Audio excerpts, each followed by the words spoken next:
disembah, layak diagungkan, layak dimuliakan Tuhan. Ampuni kami dalam ketidakbenaran kami. Ampuni kami kalau kami selalu jatuh di hadapan Tuhan. Ampuni kami kalau kami selalu berpegang di atas ketidakbenaran kami. Sementara kami tahu bahwa kami harus menyembah Bapa dalam roh dan kebenaran. Karena itu hari ini Tuhan, ampunilah kami seperti kami mengampuni orang yang bersalah kepada kami. Ampuni kami, agar doa-doa kami, penyembahan kami, Tuhan terima. Urapi hamba-Mu yang tidak ada apa-apanya ini. Aku hanya alat-Mu yang siap untuk Kau pakai. Berbicaralah kepada kami Tuhan, teguhkan dan meteraikan firman-Mu, sehingga kami bukan saja menjadi pendengar-pendengar firman, tapi juga pelaku-pelaku firman, bagi kemuliaan nama Tuhan Yesus Kristus. Dalam nama-Mu yang kudus kami berdoa dan bersyukur. Haleluya. Amin. Shalom Bapak Ibu. Kita bersyukur buat pagi hari ini. Kita hampir memasuki minggu terakhir di bulan Oktober. Kita bersyukur penyertaan Tuhan yang tak henti-hentinya bagi kita. Amin. Saya diingatkan Tuhan tadi, Roh Kudus mengingatkan kita pada waktu kita bernyanyi, bahwa kita menyembah Dia dalam roh dan kebenaran. Artinya, pada waktu kita datang kepada Bapa, sembah Dia dalam roh dan sembah Dia dalam kebenaran. Kadang-kadang pada waktu kita menyembah Tuhan, kita lihat, kita ingat ketidakbenaran orang lain. Dan firman Tuhan katakan, kalau engkau menyembah Dia dalam roh dan kebenaran, maka Bapa juga akan bersuka atas penyembahanmu. Amin. Artinya apa? Yesus ingatkan kita, ampunilah kami seperti kami mengampuni orang yang bersalah kepada kami. Haleluya. Dalam penyembahan saudara jangan ingat kesalahan orang lain. Oh Tuhan, lihatlah Tuhan kurang ajarnya dia. Jangan. Anda tidak layak masuk dalam hadirat Tuhan kalau penyembahan Anda demikian. Anda boleh menyembah kepada Tuhan. Anda boleh mengeluh di waktu yang lain. Tapi dalam penyembahanmu, sembahlah Dia dalam roh dan kebenaran. Belajar mengampuni. Haleluya. Pada waktu saudara mengampuni, maka Tuhan akan membukakan berkat-Nya bagi saudara. Ini dia saudara. Perhatikan firman Tuhan katakan, barang siapa yang mengampuni kesalahan orang lain, maka Bapakku yang di sorga juga akan mengampuni kesalahanmu. Tetapi barang siapa yang tidak mengampuni kesalahan orang lain, maka Bapa yang di sorga juga tidak akan mengampuni kesalahan kita. Haleluya. Saya akan membahas firman Tuhan dari Yohanes pasal 15. Kita akan baca dari ayat 1 sampai ayat yang ke-8. Beberapa minggu ini kita sudah bahas tentang 3 misionaris. Yang pertama adalah Adoniram Judson, lalu kita bahas tentang No Manson, kita bahas juga tentang Florence Nightingale.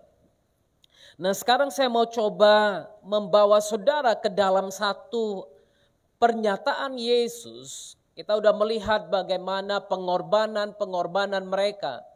Kita melihat bagaimana dedikasi mereka. Kita lihat semua yang mereka alami. Dan dibalik semua kesulitan itu, mereka masih tetap percaya dan melayani Tuhan. Kenapa saudara? Pertanyaan saya hanya satu, kenapa sih? Saya kadang-kadang bertanya-tanya, kenapa ada David Livingstone, ada William Carey, ada Hudson Taylor, ada orang-orang yang demikian tersiksanya dalam pelayanan, tapi mereka masih tetap melayani Tuhan. Ada orang-orang yang masih muda, ada yang namanya Henry Martin, ada beberapa nama-nama lain yang baru masuk ke dalam daerah-daerah yang ada di kepulauan di Amerika Latin itu. Pada waktu mereka masuk satu hari berinteraksi, besok mereka meninggal dunia karena ditembak racun dari belakang. Masih muda-muda memberikan hidupnya untuk Tuhan. Koran-koran di Amerika berkata, what a waste, betapa sia-sianya nyawa-nyawa muda, jiwa-jiwa muda memberikan hidupnya untuk pekerjaan Tuhan, tapi mati binasa. Saudara, saya akan bahas itu di minggu-minggu berikutnya. Tapi hari ini saya mau Anda mengerti kenapa sih mereka siap berkorban. Kenapa mereka mau melayani Tuhan walaupun banyak kesulitannya. Kenapa sih mereka menulis lagu katakan meskipun saya susah menderita dalam dunia. Kenapa sih? Adakah jemaat Tuhan yang mau begitu? Meskipun saya susah menderita dalam dunia, saya tetap akan ikut Yesus. Adakah? Saya bersyukur kalau saudara katakan, ya Pak, saya siap untuk ikut Yesus walaupun susah. Tapi kebanyakan orang tidak seperti itu. Kebanyakan orang hanya senangnya mau ikut Yesus. Pada waktu dia melewati ujian, pada waktu dia melewati cobaan, dia akan katakan, oh tidak. Kalau ikut Yesus susah, kenapa harus ikut Yesus? Pada waktu saya baca ini kemarin, saya terhenyak saudara dengan apa yang Yesus katakan. Akulah pokok anggur yang benar dan Bapakulah pengusahanya.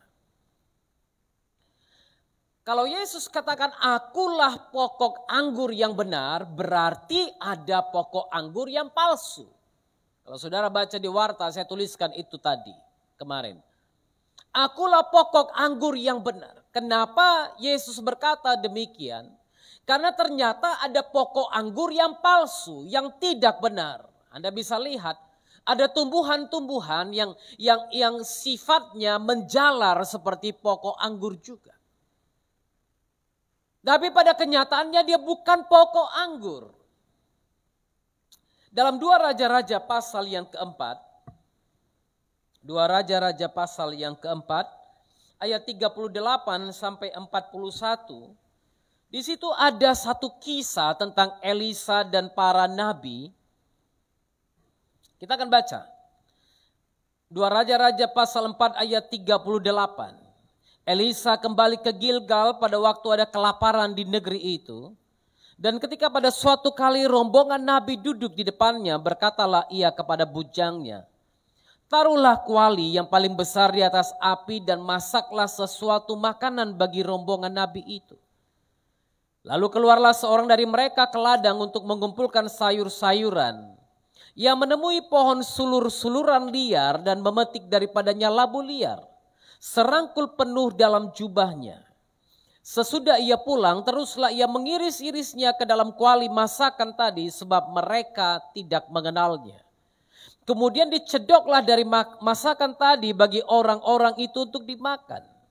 Dan segera sesudah mereka memakannya, berteriaklah mereka serta berkata, maut ada dalam kuali itu, hai abdi Tuhan. Dan tidak tahan mereka memakannya. Tetapi Elisa berkata, ambillah tepung, dilemparkannya lah itu ke dalam kuali serta berkata, cedoklah sekarang bagi orang-orang ini supaya mereka makan. Maka tidak ada lagi sesuatu bahaya dalam kuali itu. Anda lihat. Mungkin di sini kita nggak terlalu menemukan seperti itu, tapi kenyataannya di wilayah di Israel dan sekitarnya itu ada yang namanya pohon anggur yang asli, ada yang kelihatannya seperti pohon anggur, kelihatannya asli, kelihatannya original, tapi ternyata tidak. Perhatikan ini, Yesus katakan, akulah pokok anggur yang benar, akulah pokok anggur yang sejati. Tidak ada kepalsuan di dalamnya. Dia bukan hanya menyampaikan sesuatu janji, tapi dia menepati janji itu. Haleluya. Pokok anggur yang palsu pasti akan membawa orang kepada kebinasaan. Salah satu contoh yang terjadi pada masa Elisa itu. Bagaimana mereka pergi dan mereka mencari sayur-sayuran. Pada waktu si anak muda ini tidak mengerti ada pohon yang menjalar juga sama seperti pokok anggur. Dia memetik buah-buahnya karena persis sama seperti anggur. Walaupun di sini disebut labu liar. Dia ambil serangkul penuh, dia masukkan di jubahnya dan dia bawa. Pada waktu dia bawa, dia cincang, dia iris-iris lalu kemudian dia masakkan. Sewaktu hendak dimakan. Mereka temukan ternyata Di situ ada racun, di situ ada bahaya. Saya kembali ke Yohanes pasal yang ke-15.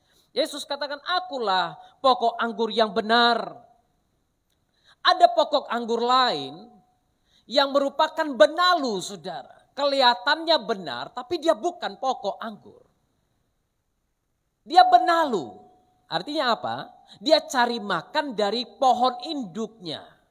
Dia tidak punya akar sendiri, dia tidak punya tempat sendiri, dan dia tidak menghasilkan buah yang baik. Walaupun sekarang ditemukan ada benalu-benalu yang berfungsi, berguna bagi kesehatan, tapi saudara, pada kenyataannya benalu itu tidak terlalu berguna. Dia hanya memanfaatkan dari pohon induknya. Sama dengan banyak pengajaran-pengajaran sesat zaman ini memanfaatkan pohon induknya. Mereka pakai nama Yesus, mereka cerita tentang Yesus, mereka sampaikan kisah-kisah Yesus. Tapi mereka tidak percaya kepada Yesus. Haleluya. 2 Timotius pasal 3 ayat yang ke-5. Paulus menuliskan kepada Timotius tanda-tanda manusia akhir zaman. Dia katakan ada yang tidak tahu mengasihi, tidak tahu mengampuni. Nah, ayat 5 Paulus katakan secara lahiriah mereka menjalankan ibadah mereka. Tepuk tangan, nyanyi-nyanyi, wow. Luar biasa, lompat-lompat dalam gereja. Tetapi pada hakikatnya mereka memungkiri kekuatannya. They deny its power. Mereka menyangkal kuasa yang ada pada mereka. Itu sebabnya saudara, kalau Anda mengaku Kristen tapi Anda tidak percaya kepada kuasa Kristus, maka sia-sialah percaya saudara. Itu sebabnya Yesus katakan, akulah pokok anggur yang benar. Kita ini adalah kebun anggurnya Tuhan. Sama seperti Israel yang dijuluki sebagai kebun anggurnya Tuhan. Demikian juga kita adalah kebun anggurnya Tuhan. Dan Bapakulah pengusahanya. Bukan Oktav pengusahanya. Bukan pendeta-pendeta yang punya nama besar itu pengusahanya. Bukan. Tapi Bapalah pengusahanya. Beberapa waktu yang lalu ada seorang pendeta datang ke kami, ke Mongonsidi. Saya sedang duduk di ayunan dengan mama saya. Pendeta ini datang lalu dia bilang begini. Dia cari Pak David. Saya bilang ada apa? Enggak, saya mau bicara katanya. Kenapa? Saya bilang. Ya udahlah, kamu pun pendeta juga. Ayo, saya mau laporkan pendeta yang satu itu ke polisi. Saya bilang kenapa? Karena dia mencuri jemaat saya. Lah, saya bilang, jemaat yang mana yang dicuri? Oh, jemaat kalian pun ada yang dicuri katanya. Untuk mama saya ada di situ, dia bilang, lalu saya bilang begini, kenapa bilang begitu? Mereka itu kan bukan milik kita. Saudara, ini penyakit manusia, penyakit hamba Tuhan. Dia berpikir dialah pengusaha kebun anggur itu. Ya kan? Yesus bilang, akulah pokok anggur yang benar dan Bapakulah pengusahanya. Itu sebabnya saya selalu sampaikan kepada saudara, enggak usah panggil saya gembala lah. Kenapa? Kadang-kadang saya enggak mau kalau Anda panggil saya gembala. Anda berusaha menjadi domba-domba saya, jangan. Anda bukan domba-domba saya, Anda adalah domba-dombanya Kristus. Amin. Bersihkan pikiran ini. Mungkin selama ini kita dicekoki, oh ya itu Bapak gembala saya. Ingat, gembalamu adalah Kristus. Kami adalah para penatua-penatua yang dipercaya Tuhan untuk memimpin tubuh Kristus itu. Anda milik Kristus, bukan milik kami. Haleluya. Firman Tuhan dengan jelas katakan, Bapakulah pengusahanya. Pemilik kebun anggur itu Bapak Yahweh itu. Bukan kita, bukan saya. Amin. Bapa pengusahanya. Dia yang memiliki Anda. Kami pengerja-pengerja di ladangnya. Ya kan? Itu sebabnya kami disebut hamba. Hamba-hamba Tuhan. Haleluya. Yesus pokok anggur yang benar itu. Lalu kemudian setiap ranting padaku yang tidak berbuah dipotongnya. Ada orang yang berpikir ranting yang tidak berbuah dipotong itu berarti dia langsung dicampakkan. Belum. Perhatikan baik-baik. Setiap ranting padaku yang tidak berbuah dipotong. Saya udah mempelajari beberapa arti kata, saudara. Sebenarnya ini bukan langsung dipotong, tapi sebenarnya dia anggap disebut sebagai setiap ranting yang tidak berbuah dibersihkan, dirawat supaya dia bisa menghasilkan buah. Jadi dia nggak langsung dipotong kok di sini, belum dipotong. Ya. Setiap ranting yang tidak berbuah itu, ya saudara yang biasa berkebun, berladang, Anda pasti tahu ada mungkin dahan yang kita lihat terlalu panjang. Ini mungkin gak baik dibiarkan panjang sekali dan sebaiknya dipotong aja di tengah-tengah supaya kita bisa mendapatkan buah nanti. Supaya tidak habis makanannya hanya ke daun saja. Sehingga dia dipotong di situ supaya dia berbuah. Dan setiap ranting yang berbuah dibersihkannya. Haleluya. Memang sakit pada waktu dibersihkan. Betul enggak? Anda melayani Tuhan, lalu kemudian udah serius, sudah sungguh-sungguh melayani Tuhan, ada pembersihan yang terjadi. Yang kotor-kotor harus dibuang, jamur-jamur dibuang, benalu-benalu dibuang. Waktu benalu dibuang, ketarik juga itu kadang-kadang kulit-kulit kayunya. Ketarik, saudara, sakit juga. Sama dengan kita. Pada waktu kehidupan kita yang sedang berbuah, kemudian tiba-tiba ada yang tidak berbuah dan harus dibersihkan. Saya ajak Anda ke Galatia pasal 5 ayat yang ke-22. Apa buah yang dimaksud Yesus? Di sini bukan saja menghasilkan jiwa, tapi di sini bicara tentang buah roh. Kasih, sukacita, damai sejahtera, kesabaran, kemurahan, kebaikan, kesetiaan, kelemah lembutan, penguasaan diri. Haleluya. Setiap ranting padaku yang tidak berbuah akan dipotong, dibersihkan. Haleluya. Mari periksa diri kita sendiri. Adakah terkadang pada waktu Anda mulai mengasihi, Anda tersakiti? Mother Teresa katakan begini, I have found a paradox that when you love more, ya saya lupa lebih kurang begini. Aku menemukan satu paradoks, satu pertentangan. Semakin disakiti, semakin aku belajar mengasihi. Nah, ini dia. Bisakah kita seperti itu? Bisakah kita seperti itu? The more it hurts, the more you love. Semakin sakit, semakin engkau mengasihi. Sampai tidak ada lagi kebencian di dalamnya. Bisakah kita seperti itu? Ini buah yang Yesus harapkan. Bukan cuma jiwa-jiwa. Di sini Yesus bicara tentang kehidupan yang dibersihkan. Kehidupan yang menghasilkan kasih, kehidupan yang menghasilkan sukacita, kehidupan yang menghasilkan damai sejahtera, kasih. Kasih yang di sini dibicarakan tentang kasih yang agape, yang benar-benar mengasihi tanpa mengharapkan imbalan. Yesus berkata apa? Jikalau engkau mengasihi orang yang mengasihi engkau, apakah baiknya itu padamu? Apakah jasanya bagimu? Semua orang juga buat itu. Orang yang gak kenal Tuhan juga buat itu kok. Orang yang gak kenal Tuhan, wah, kalau ada orang yang baik sama dia, wah dia juga akan lebih baik kok. Tapi anak Tuhan kita dipanggil untuk mengasihi orang yang menjahati kita.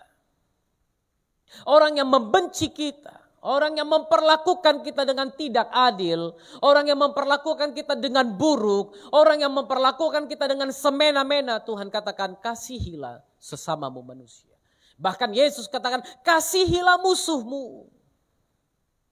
Haleluya. Musa katakan kasihilah sesamamu dan bencilah musuhmu. Tapi Yesus katakan kasihilah musuhmu dan berdoalah untuk orang-orang yang menganiaya kamu. Waduh Pak, kalau gitu harus kayak malaikat ini Pak. Kayak mana bisa lihat muka orang yang menyakiti kita? Lihat dia aja macam mau kutumbuk dia. Iya kan?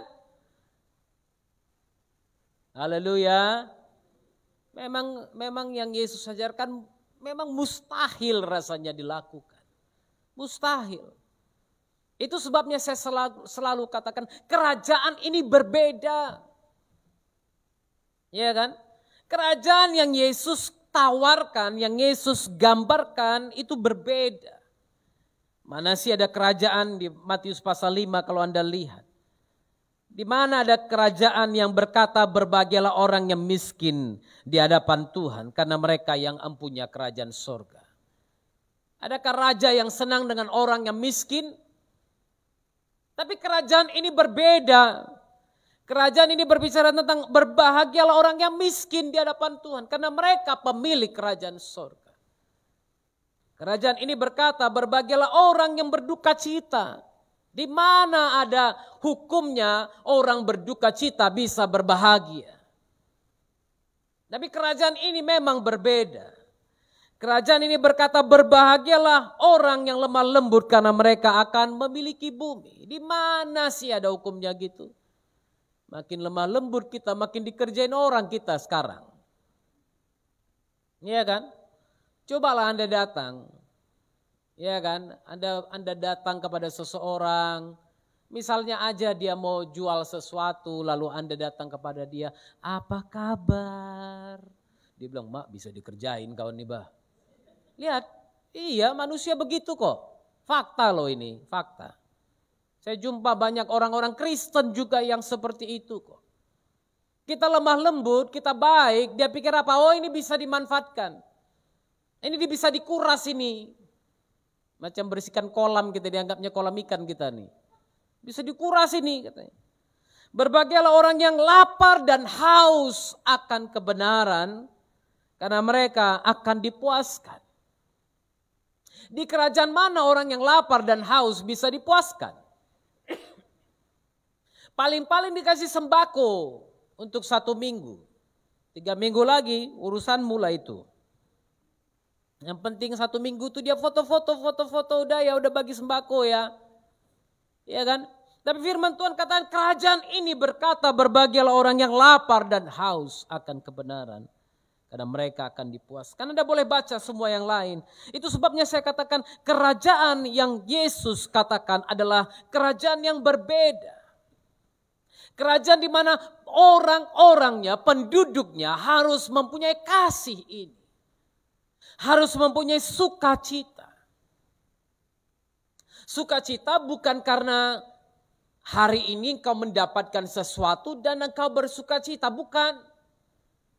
Sukacita karena memang ada satu roh sukacita yang terus ada di dalam Anda.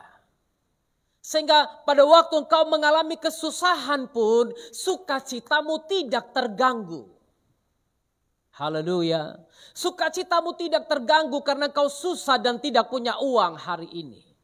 Haleluya. Banyak orang kalau enggak punya uang enggak bisa lagi senyum. Betul kan? Enggak punya uang, waduh pikirannya entah kemana-mana. Tapi sukacita yang Yesus maksud di sini berbeda. Haleluya. Lalu kemudian apa? Sukacita, damai sejahtera. Uniknya kata damai sejahtera di sini bukan shalom yang dipakai, tapi irene. Artinya apa? Sukacita yang memang harus engkau sendiri usahakan. Haleluya. Sukacitamu tidak boleh terpengaruh oleh apapun yang ada di sekitar. Demikian juga dengan damai sejahtera. Haleluya. Damai sejahtera ini tidak boleh terpengaruh dengan yang lain-lainnya. Sama seperti sukacita tadi. Amin. Enggak damai aku Pak. Paulus katakan apa? Berusahalah berbuat damai kepada semua orang. Gak damai aku duduk sama dia. Iya, tahu kita. Tapi berusahalah berbuat damai. Walaupun engkau gak sejahtera duduk dengan dia, tapi berusahalah berbuat damai. Amin.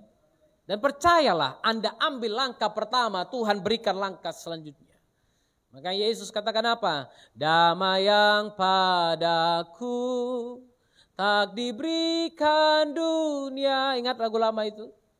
Tak dapat diambilnya pun. Damai yang dari Tuhan bukan diberikan dunia. Bahkan dunia gak bisa ambil damai sejahtera itu.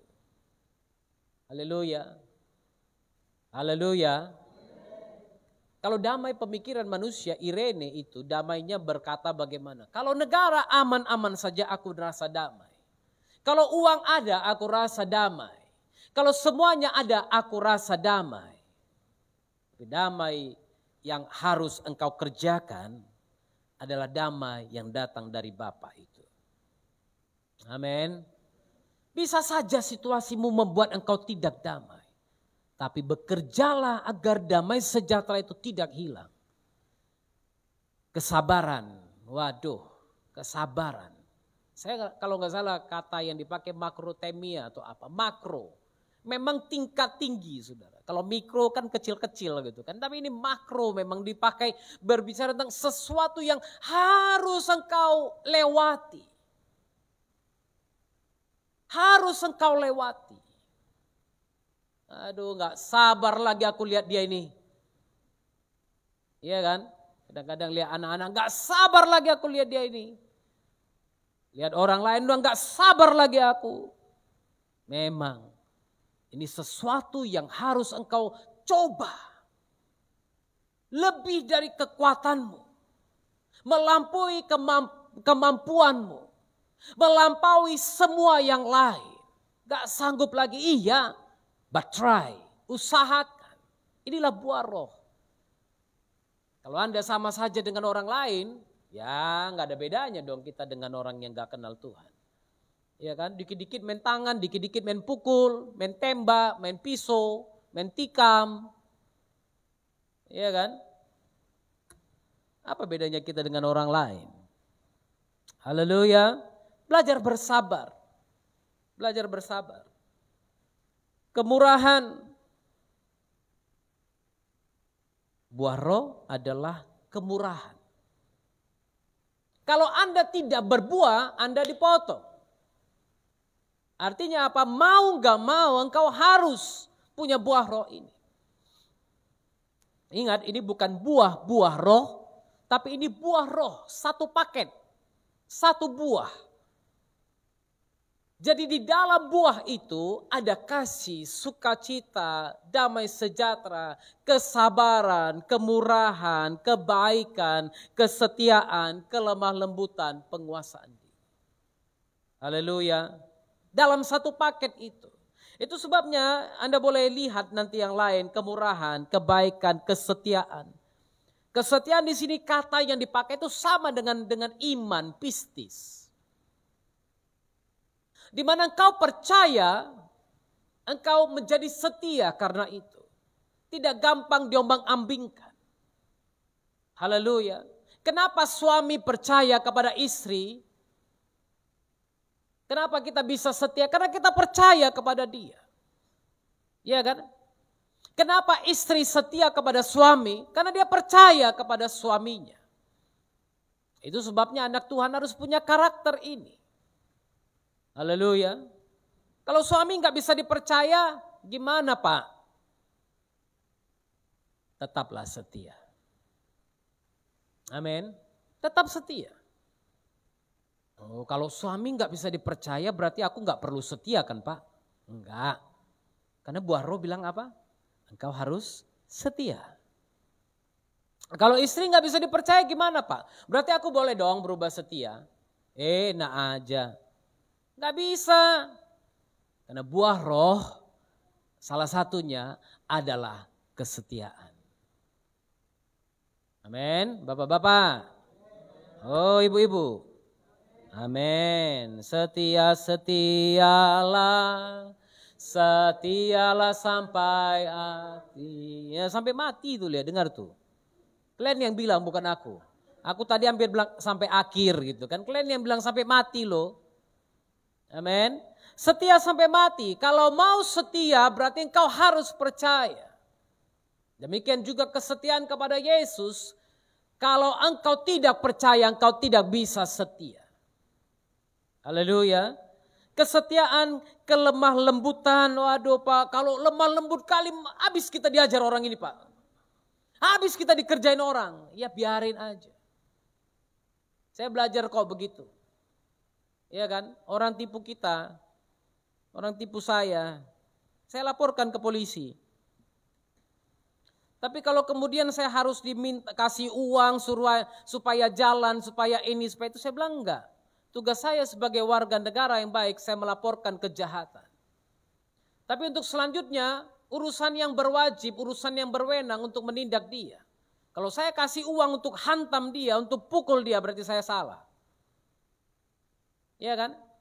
Demikian juga baru-baru ini di dekat kampus kami ada kejadian orang ketangkap masuk ke dalam rumah orang lain. Dan sedihnya warga kampung itu langsung tangkap, hajar, pukul sampai luka-luka.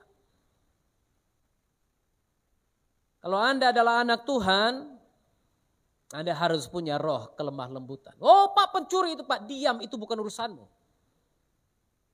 Bawa dia ke polisi, biarkan polisi yang bertanggung jawab. Oh nanti polisi lepaskan, urusan dia dengan Tuhan. Haleluya. Jangan engkau ikut dalam kesalahan orang lain. Jangan engkau ikut menumpahkan darah orang lain. Dianggap aku enggak laki-laki sejati nanti Pak kalau enggak gitu. Biarin. Macam banci tak stabil aku dipikir orang Pak. Katanya.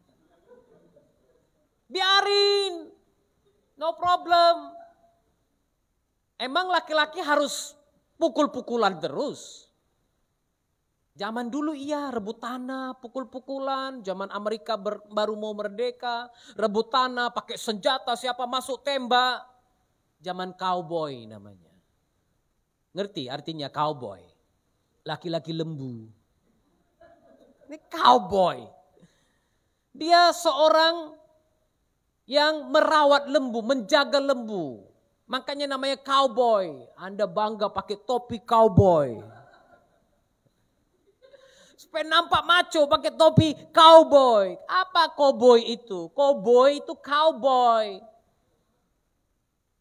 Ya, gembala lembu, gembala banteng.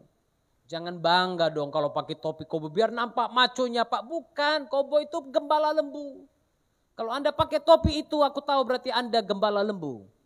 Datang dari kampung-kampung desa-desa yang kerjanya menggembalakan lembu selama ini. Makanya kalau Anda pergi ke Amerika ada satu kota namanya Texas. Itu semua rata-rata pakai begitu topinya. Kenapa? Mereka punya kandang-kandang kuda, kandang sapi yang besar-besar, luas-luas. Dan semuanya pakai itu supaya jangan kena panas matahari.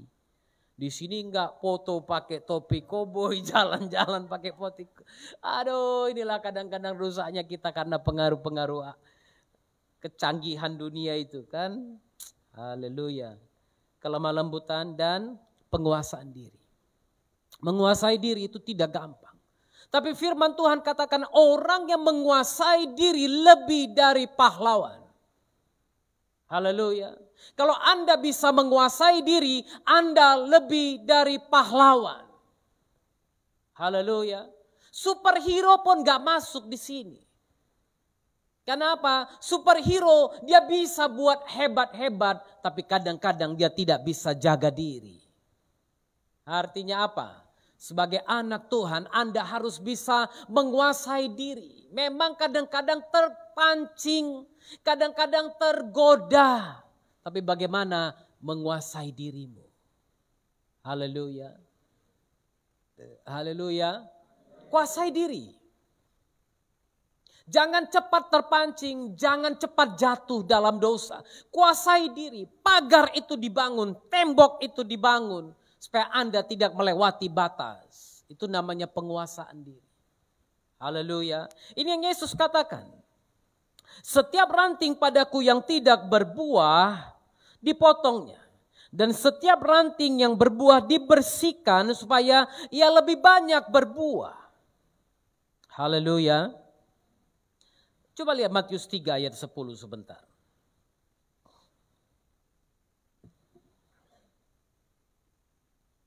Nah, di sini Yesus berbicara tentang sesuatu yang lain. Kalau tadi dia bicara tentang buah roh, setiap ranting yang tidak berbuah dibersihkan agar menghasilkan buah.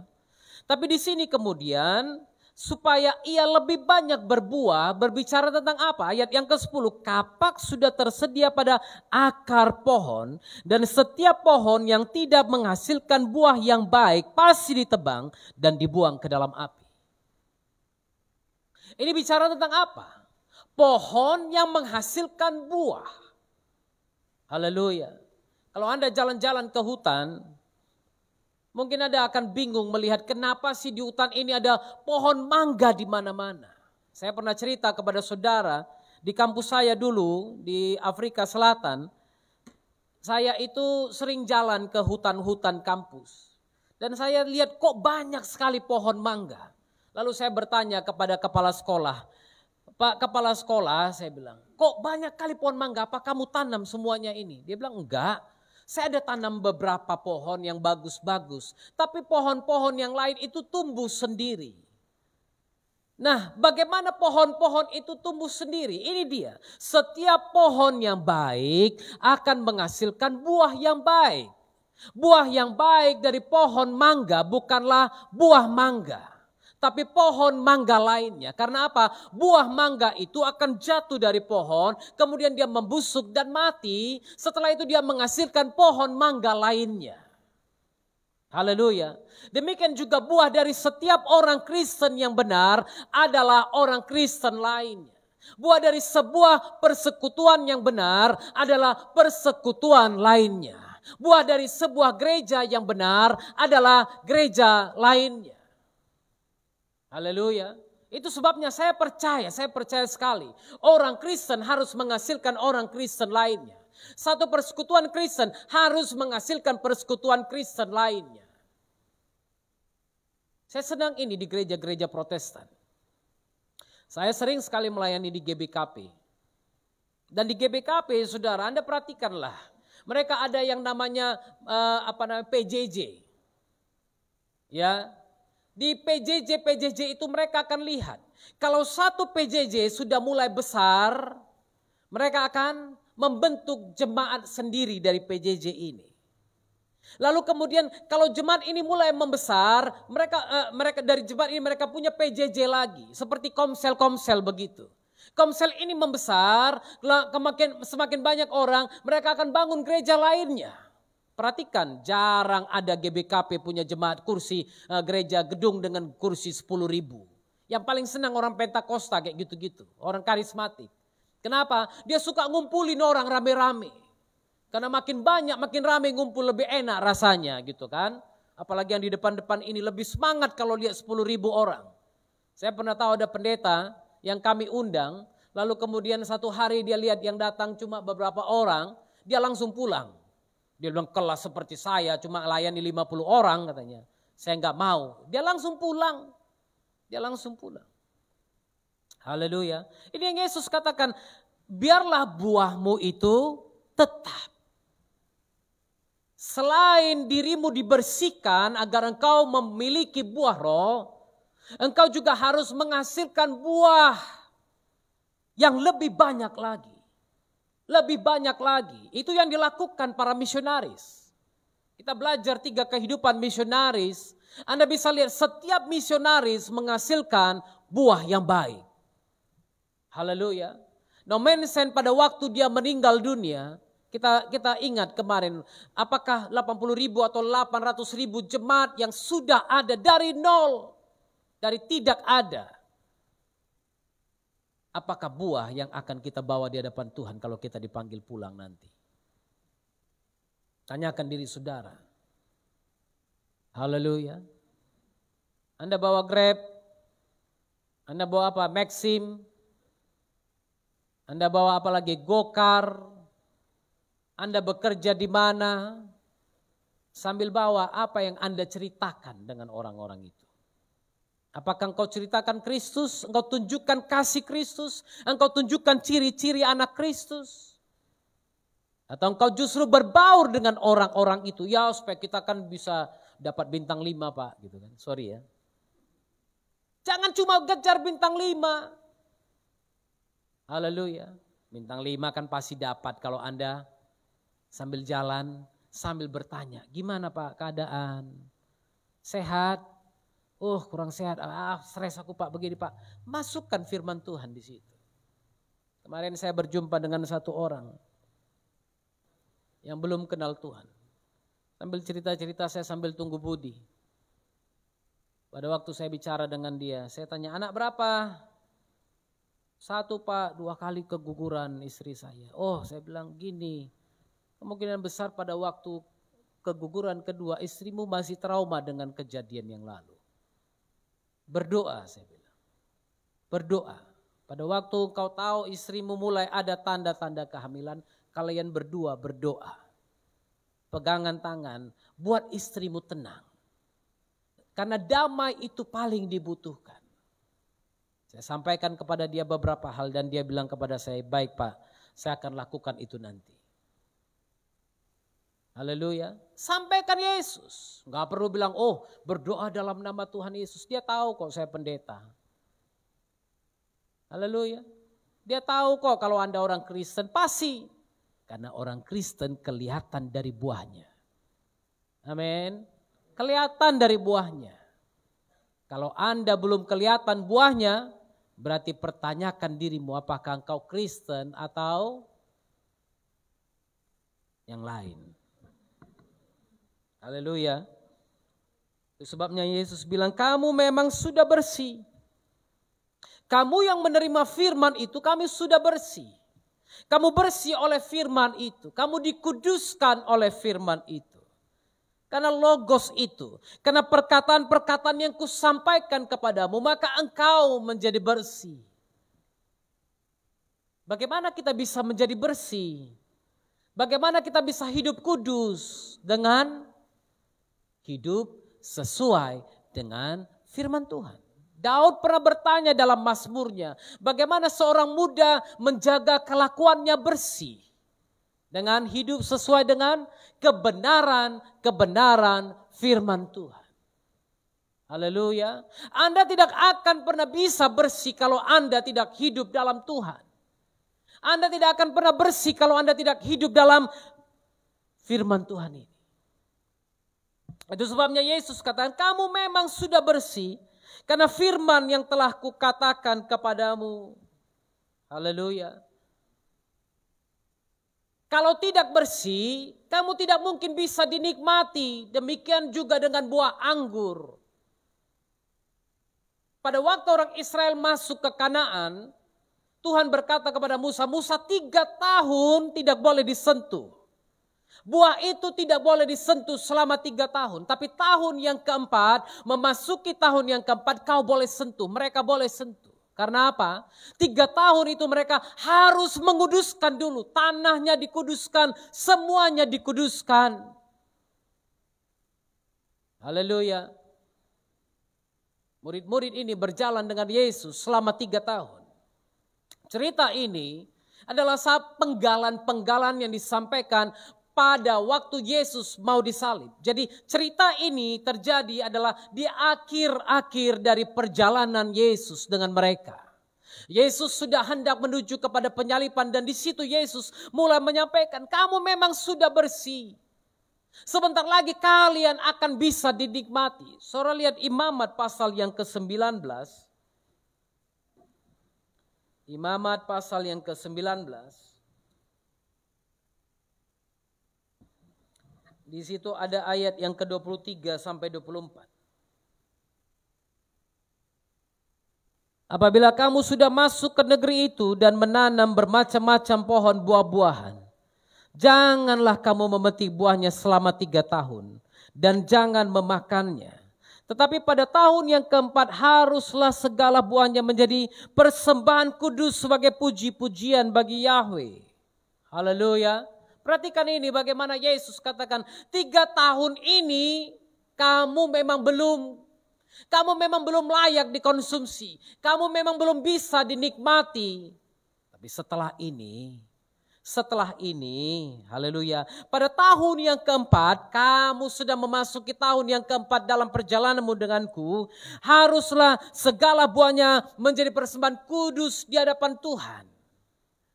Dan kalian ini kupersiapkan menjadi persembahan kudus di hadapan Bapakku. Haleluya, kalian sudah bersih. Karena itu, aku sudah mempersiapkan kalian. Haleluya. Yesus enggak sembarangan menyampaikan sesuatu, saudara. Karena dia masih tetap seperti saya bilang, dia menggenapi apa yang Taurat katakan tentang dia. Yesus tidak pernah mengatakan, oh Taurat tidak berlaku lagi karena aku sudah ada, tidak. Tapi Yesus katakan, aku datang untuk menggenapi apa yang disampaikan dalam Taurat itu. Haleluya. Ayat yang keempat, tinggallah di dalam aku dan aku di dalam kamu. Bukan hanya minta Yesus tinggal di dalam kita, tapi mintalah kita juga tinggal di dalam Dia. Haleluya.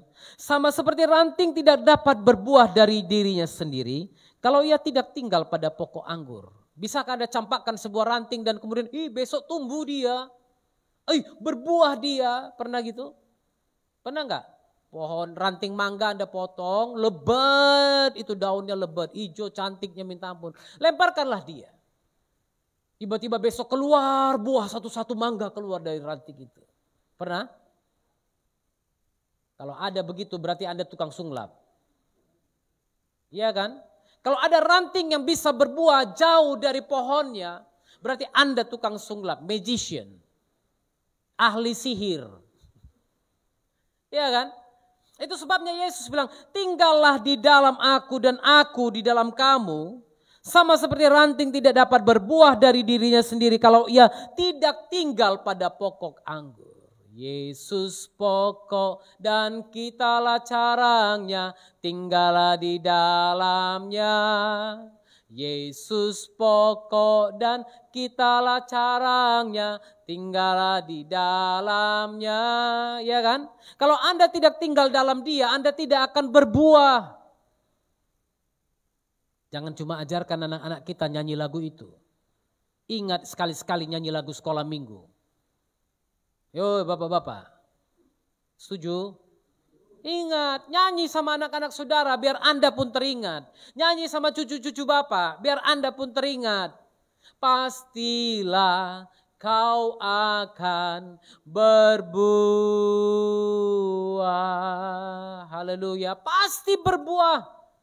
Kalau engkau tinggal di dalam aku dan aku tinggal di dalam kamu, engkau pasti berbuah. Tapi sama seperti ranting tidak dapat berbuah dari dirinya sendiri kalau ia tidak tinggal pada pokok anggur. Demikian juga kamu tidak berbuah jikalau kamu tidak tinggal di dalam aku. Jangan harapkan Anda berbuah memiliki buah roh kalau firman Tuhan pun tidak pernah dipegang seharian. Tiap pagi saya kirimkan WhatsApp, Fani kirimkan. Cepat, kadang-kadang dibaca, dibalas amin. Baca enggak? Dibaca enggak? Biasa ada 2-3 yang baca. 17 yang lain enggak pernah baca. Karena enggak pernah bilang amin. Iya kan? Kami capek-capek nulis, saya bilang Van forward. Kadang Van itu kan dia nulis itu di situ. Saya bilang tulis semuanya, nanti kau yang tuliskan lagi di grup. Supaya apa? Supaya Anda ingat lagi, Anda tidak lupa lagi. Tapi yang baca cuma 3 orang. Ya puji Tuhan lagi itu pun masih ada 3 orang yang baca. Haleluya. Nanti Pak Siotang juga kadang-kadang kirim. Ya kan? Anda baca enggak firman Tuhan? Anda tidak akan berbuah kalau Anda di luar firman. Oh aku Pak di mobil penyembahan terus. Penyembahan terus aku di mobil Pak. Lagu penyembahan terus. Oh, jangan takut. Iblis gak takut dengan penyembahanmu. Sekarang orang buat lagu pun supaya dapat hak royalti kok. Tahu gak lagi gempar ini bentar lagi. Nyanyi di sini pakai lagu-lagu mereka harus bayar hak cipta. Apalagi kalau di online kan, wah bayar. Jadi gereja-gereja bentar lagi berbondong-bondong bayar kepada yang memegang hak royalti. Itu sebabnya banyak orang yang membuat lagu tapi tidak ada kuasanya. Cuma enak, liriknya enak. Karena dia pandai menulis, dia pandai menyanyi. Enak liriknya. Ya kan? Kalau lagu lama kan, ya Yesus menginginkan daku bersinar bagi dia. Anak muda sekarang suruh nyanyi lagu gitu. Enggak lah Pak. Lagu kor zaman nenekku itu. Zaman opungku itu. Bersinar. Tapi itu enggak ada lagi hak ciptanya. Jangan takut, nyanyi itu aja kita nanti.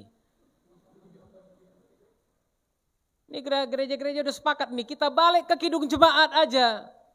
Kalau harus bayar royaltian kita balik kidung jemaat aja. Kalau enggak kita yang nulis lagu sendiri. Haleluya. Tulis lagu. Makanya saya selalu katakan, jangan cuma ngutip yang Daud katakan. Jangan juga cuma ngutip yang Insinyur Niko katakan. Karena itu nyanyian baru yang keluar dari hatinya mereka. Apa yang keluar dari hatimu? Tuliskanlah. Nyanyikanlah nyanyian baru bagi Tuhan. Haleluya. Supaya apa? Engkau tinggal dalam Dia. Kalau engkau tinggal dalam Dia, engkau pasti berbuah lebat. Haleluya. Ayat 5, akulah pokok anggur dan kamulah ranting-rantingnya. Barang siapa tinggal di dalam aku dan aku dalam dia, ia berbuah banyak sebab di luar aku kamu tidak dapat berbuat apa-apa. Di luar Yesus, Anda yang sudah tinggal di dalam dia, Anda akan mengerti apa yang saya katakan ini.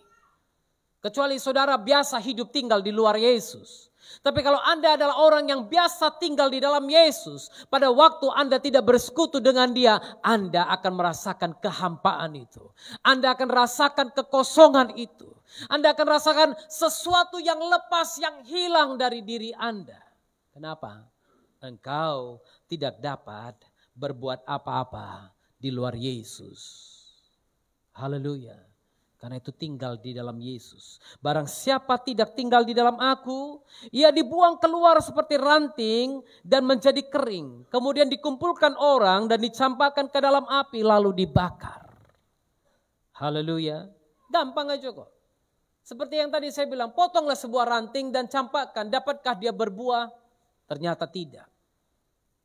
Yang terjadi adalah dalam 1-2 hari, dia akan menjadi layu.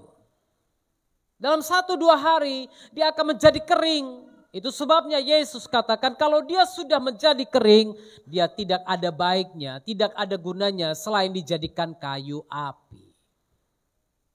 Dicampakkan, dikumpulkan orang dan dicampakkan ke dalam api lalu dibakar. Jikalau kamu tinggal di dalam aku dan firmanku tinggal dalam kamu, perhatikan ini, mintalah apa saja yang kamu kehendaki dan kamu akan menerimanya. Banyak orang yang kutip ayat ini bilang, wah Tuhan kau berkata dalam firman-Mu, aku boleh minta apa saja yang ku kehendaki dan aku akan menerimanya. Pertanyaannya, apakah engkau tinggal di dalam Dia dan firman-Nya tinggal di dalammu?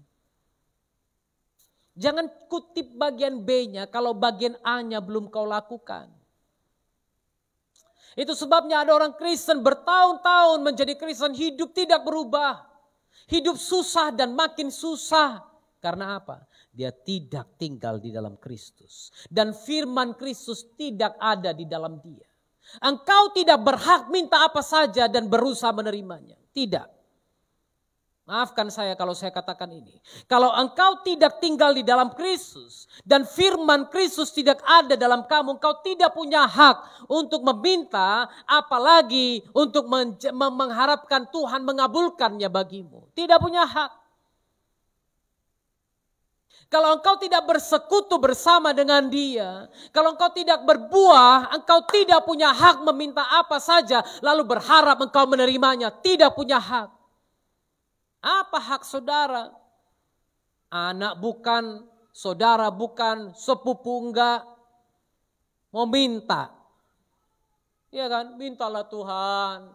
Siapa kau? Aku anakmu Tuhan. Anakku, dari mana pula kau datangnya?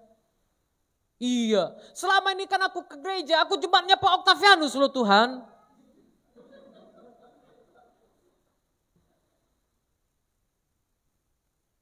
Saudara, jangan bangga terdaftar di dalam gereja.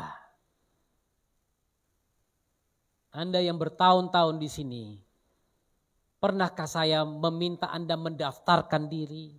Paling-paling baru-baru ini saya bilang sama Fanny, Van, saya mau tahu mereka, coba data permohonan menjadi jemaat. Itu bukan permohonan jemaat ya, belum kuterima. Aku mau tahu tanggal ulang tahunnya kapan, siapa istrinya, siapa anak-anaknya, saya mau tahu. Karena Anda milik Kristus, bukan milik saya. Kenapa kami mendata jemaat? Kenapa gereja mendata jemaat? Karena Kementerian Agama minta. Karena dunia perlu. Supaya apa? Lihat siapa yang lebih besar jumlahnya, siapa yang lebih kecil jumlahnya. Lalu yang besar nanti akan menginjak-injak yang kecil. Terjadilah istilah mayoritas minoritas. Dan akhirnya terjadilah aniaya demi aniaya. Itu sebabnya saya katakan, sudahlah. Lihat itu tetangga kita. Adakah dia data jemaat? Orang lewat mampir dimanapun bisa beribadah. Tapi memang bagi kita hanya orang benar mendapatkan tempat penggembalaannya. Karena kalau engkau tiap minggu jajan sana, jajan sini, makan sana, makan sini, engkau tidak bisa bertumbuh. Itu sebabnya Anda perlu berada di bawah satu atap penggembalaan. Supaya Anda makan makanan yang bergizi tiap hari. Tiap saat, tiap minggu, tiap hari, tiap waktu.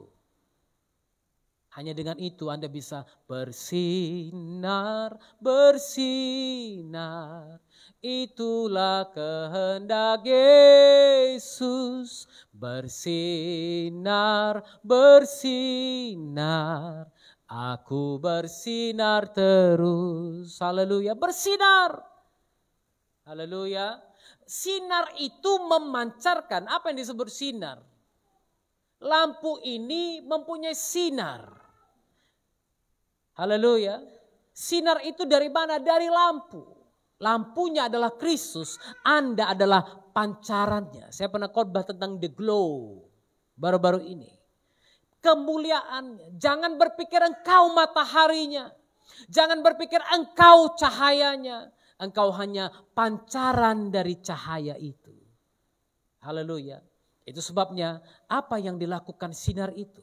Sinar itu memancarkan cahaya dari pemilik cahaya itu.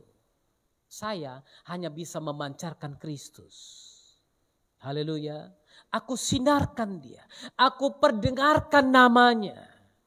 Dan aku percaya kalau aku tinggal di dalam dia dan firman-Nya tinggal dalam aku. Aku bisa minta apa saja yang aku kehendaki dan aku akan menerimanya. Haleluya. Walaupun terkadang yang kita minta tidak langsung kita terima. Amin. Ada doa-doa saya yang saya minta 10 tahun belum terjawab. 20 tahun belum terjawab. Dan Tuhan kadang-kadang Tuhan bilang tidak, aku gak mau kau seperti itu. Iya kan? Tidak pun jawaban kok. Betul kan? Masa cuma iya jawabannya? Iya kan? Dan kamu akan menerimanya. Mintalah apa saja yang kamu kehendaki. Dan kamu akan terima. Tuhan, aku mau punya helikopter. Tuhan bilang, jangan. Kenapa? Di mana kau mau daratkan? Lantai 4. Goyang rumah ini nanti. Hancur semua rumahmu, belum bisa. Iya kan? Bapak tahu mana yang terbaik bagimu. Amin. Bapak tahu apa yang kau butuhkan. Bapak tahu apa yang kau doakan. Aku mau berdoa, aku berdoalah Tuhan, kasihlah aku suami yang ganteng, yang kaya, yang tinggi, yang putih, yang banyak bulunya. Apalagi? Aku mau suami yang keturunannya dari bapak, dari nenek moyangnya memang kaya, raja-raja semuanya. Tuhan bilang jangan. Kenapa? Sok kali kau nanti. Sekarang aja udah sok kau, apalagi nanti kalau dikasih yang kayak gitu tambah lagi, nggak kau pijak lagi bumi ini. Makanya nggak semua jadi bisa jadi Lady Di. Kan anak-anak ada lagu gitu kan. Bapakku Pangeran Charles, mamaku Lady Diana, katanya kan. Untung nggak semua dapat jawaban seperti itu. Tapi semua orang mengidam-idamkan seperti itu. Ada yang pernah nyanyi lagu itu dulu? Ada? Ah masa. Berarti masa kecilku bahagia kali lah ya. Aku tahu lagu-lagu lama ya kan. Berarti ada yang masa kecilnya kurang bahagia di sini. Banyak orang mengidam-idamkan yang seperti itu. Tapi Tuhan tahu yang terbaik bagimu. Tuhan tahu yang terbaik bagiku. Haleluya. Kalau dulu begitu aku testing di USU, aku langsung diterima di kedokteran. Mungkin ya udah pasti kita nggak akan berjumpa di sini. Sudah pasti. Karena itu setiap kita belajar mengerti apa yang Tuhan mau. Dalam hal inilah Bapakku dipermuliakan, yaitu jika kamu berbuah banyak dan dengan demikian kamu adalah murid-muridku. Haleluya. Bagaimana Bapa dipermuliakan? Berbuah. Miliki buah roh dan biarkan hidupmu menduplikasi. Haleluya. Berkembang. Bukan berkembang biak secara melahirkan saja. Sekarang gereja-gereja kita perkembangannya terjadi karena angka kelahiran jemaat. Tapi penginjilan dan misi sangat rendah. Ada gereja kutip dana misi, tapi dana misi dipakai untuk membangun gereja. Ada gereja sebut dana penginjilan, tapi dana penginjilan dipakai untuk membangun gereja. Mari, mulai lihat apa yang Bapa mau. Kalau engkau punya berkat, Anda punya uang, Anda punya kelebihan, mari pakai itu untuk pekerjaan Tuhan. Lihat pekerjaan Tuhan yang membutuhkan dimanapun itu. Dukung pekerjaan Tuhan yang membutuhkan dimanapun itu. Dukung para misionaris-misionaris yang memberikan hidupnya untuk Tuhan dimanapun itu. Anda bisa berbuah dengan cara seperti itu. Anda tidak akan pernah berbuah kalau Anda tidak tahu memberi. Haleluya. Saya katakan ini kepada saudara. Banyak orang mau diberkati tapi tidak tahu memberi. Saya bilang 3 aja kok prinsip firman Tuhan. Berilah maka kamu akan diberi. Kalau kamu tidak tahu memberi, kamu tidak akan pernah diberi. Kemudian apa? Taburlah maka kamu akan menuai. Orang menabur banyak pasti menuai banyak. Orang yang tidak menabur tidak akan menuai. Jangan cemburu lihat orang lain menuai. Kok bisa dia? Dari mana dia beli ini? Di mana lagi korupsi dia? Uang siapa lagi dimakannya? Enggak urusanmu. Mungkin dia orang yang selama ini menabur. Itu sebabnya dia bisa menuai. Mungkin dia adalah orang yang selama ini memberi. Itu sebabnya dia diberi oleh Bapaknya yang di surga. Bawa persembahan persepuluhan. Persembahan khusus supaya tidak ada belalang pelahap, belalang pengerik, dan sakit penyakit bagi keluargamu dan engkau. 3 ini aja lakukan. Anda akan lihat hidupmu berbuah. Belajar memberi untuk pekerjaan Tuhan. Menabur untuk pekerjaan Tuhan. Ada orang membangun gedung gereja di sana. Jangan bilang, ngapain bangun gereja? Pak Oktav bilang jangan bangun gereja kok. Gak apa-apa. Kalau itu bagian dia, bantu yang bisa Anda bantu. Dukung pembangunan itu yang bisa Anda dukung. Jangan sampai rumah Tuhan dipermalukan orang. Betul kan? Di samping rumah ibadah lain begitu megah, di bawah Sabla sini nggak jauh, gereja hampir mau runtuh gini, mereng. Ada lagi yang komentar, yang penting kan kita sebagai gereja Tuhan. Bukan cuma itu. Makanya kitab Maleaki, kitab Amos, Hagai bicara tentang membangun rumah Tuhan. Dan saudara ingat pada waktu mereka membangun rumah Tuhan, mereka membangun dengan yang terbaik yang mereka punya. Ahli-ahli yang terbaik yang mereka punya. Berbuahlah. Berbuahlah.